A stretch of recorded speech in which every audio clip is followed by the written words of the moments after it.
अशा पद्धतीचं काहीतरी चाललंय असं कानावर आलं त्यावेळेस मी सांगितलं की असलं काही चुकीचं केलेलं मला चालणार नाही, असल्या कुठल्याही चुकीच्या गोष्टी कुणी पण करू नयेत अशा स्पष्ट सूचना मी दिलेल्या होत्या.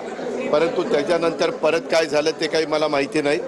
एक मिनिट, माझ्या घरचा नाही, तो बंगला पार्थ अजित पवारांच्या नावाने आहे, त्याच्यावर तो पत्ता त्याचा आहे, समजलं का?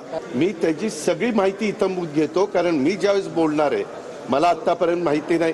मी आता बोललो नसतो तर तुम्ही म्हणला असता की बाबा इथं कुठंतरी पाणी मुरतंय.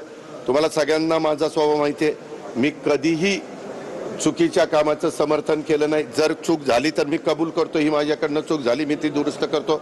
परंतु ह्याच्यात माझा दुरान्वय पण संबंध नाही. मी कुणाशी चर्चाही केलेली नाही, मी त्याच्या संदर्भात कुणाशी बोललेलो पण नाहीये. कुणी परवानगी दिली कुणी नाही, मी आपल्याला सांगतो, मी आजपर्यंत कुठल्याही माझ्या जवळच्या किंवा लांबच्या नातेवाईकांच्या संदर्भामध्ये कुठंतरी त्यांना फायदा होण्याच्या करता एकाही अधिकाऱ्याला कधी फोन केला नाही किंवा कधी सांगितलेलं नाही.